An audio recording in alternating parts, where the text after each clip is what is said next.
سخن را وزن و تمکین زمین باید، سخن را قدرت جان آفرین باید. بینندگان عزیز و گرامی، اینک ما در برنامه پیام صعود باز صحیفه کلید معنی را باز میکنیم.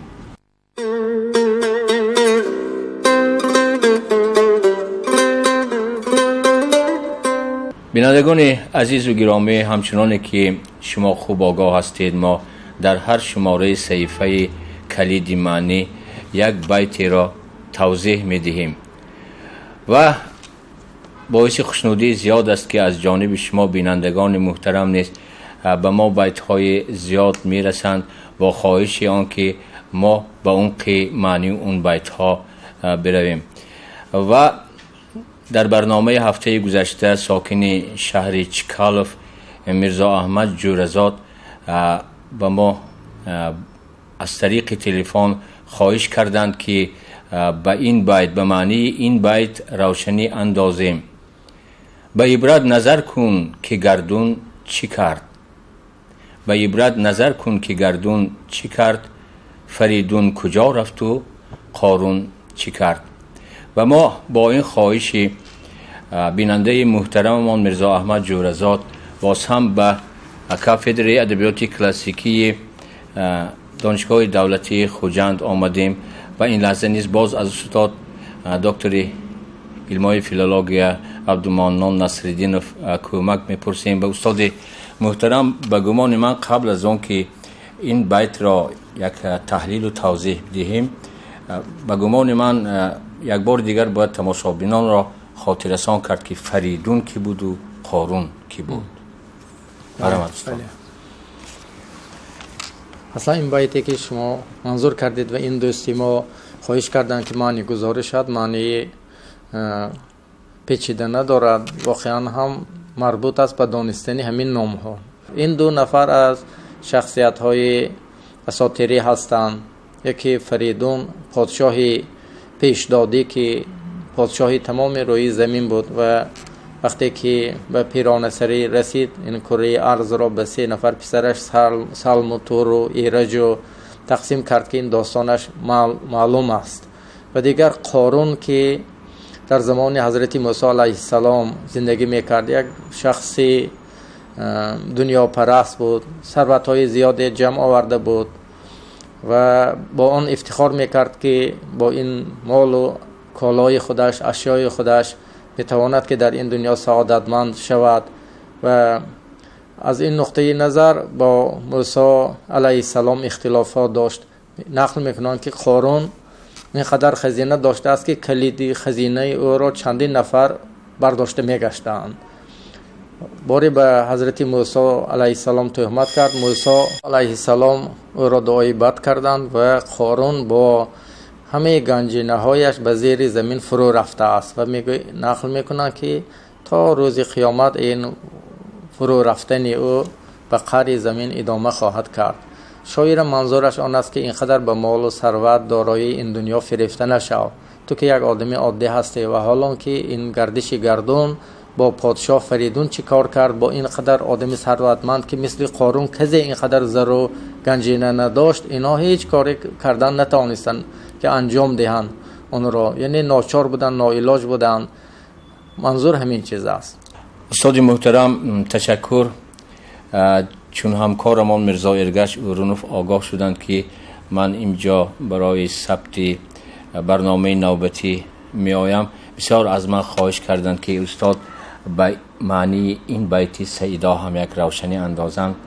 و چنین است: بر سری افتادگان افتاده سودای لباس، سر و می جوید در این موسم قبای تازه.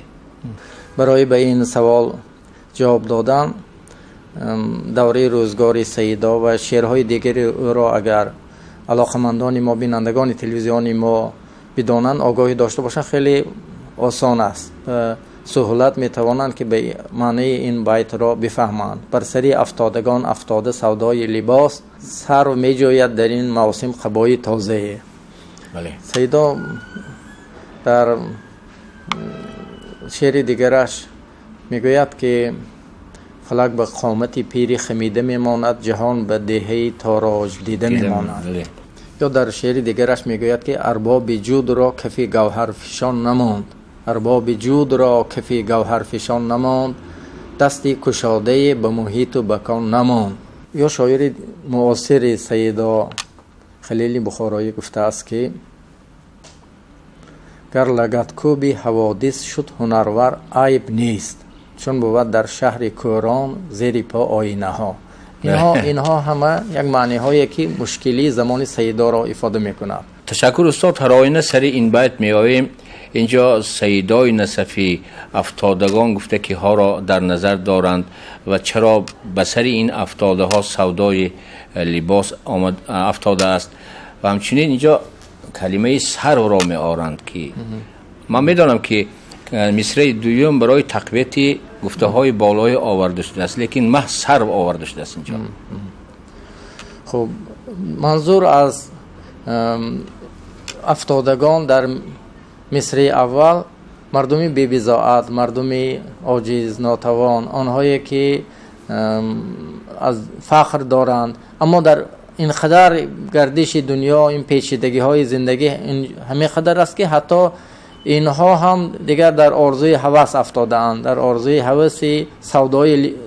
اینجا سودا به معنی آرزوی هوس است، میل و خواهش است که اگرچه چیزی ندارم باز خیلی این چیزها دل باخته هستند. و در مصرع دوم اکنون این مطلب را تقویت می‌دهد. اصلا سرو که در بین درختان با آزادگی خودش، آزادواری خودش ممتاز است.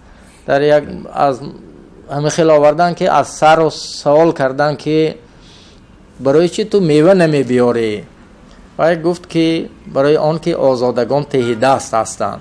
سرو هم در این زمان مانند اون افتادگان گرفتار این لباس شده است. لباس سبز همیشگی دارد، بهتر از لباس سرو که اخضر است، سبز است و همیشه سبز است. لباس برای دیگر درخت نمیشد پیدا کند کس.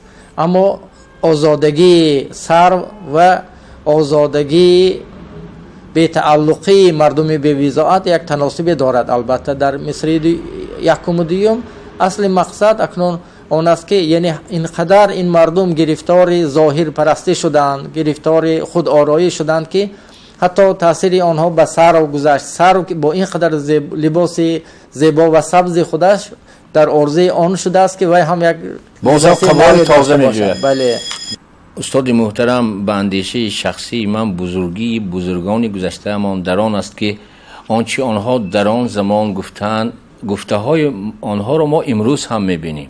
بر سر افتادگان افتاده سودای لباس سر رو می‌جوید. در این موسم قبای تازه این ظاهر پرستی است و به امروز تعلق دارد. محسن جان شما کاملا درست گفتید که فرموده ها و این حکمت هایی که بزرگان ما تالیف کرده اند در اثرهای خودشان برای ما به یادگار گذاشته اند، نه تنها برای امروز، برای فرداها هم خدمت خواهد کرد. منظور واقعا هم اینجا پرهیز کردن از ظاهر پرستی، از سودای ظاهر آرایی و خود آرایی است که ما باید از قشر این چیزها، از پوست این چیزهای ظاهری برکنار باشیم و همیشه مغزش را دیده توانیم. و در انسان هم اصلا مغز فطرتی و حکمت باطنی و مهمتر است که سیدا با یک اشاره های ملیح شاعرانه اصل مطلب همین را گفتم میخواهم. تشکر استاد محترم. من گمان میکنم که در اجرای خواهش بینندگان محترم ما و شما این لحظه حد الامکان کوشش ظاهر کردیم و همچنین گمان میکنم که بینندگان محترم ما از این توضیح شما، از این گفته های شما بهره های زیاد برداشتند و من تنها همینش میماند که به بینندگان محترم مراجعت بکنم و بگویم که باز برای ما بیت ها فرستانند که باعث صحبت های نوبتی ما گردد. تشکر استاد. سلامت باشید.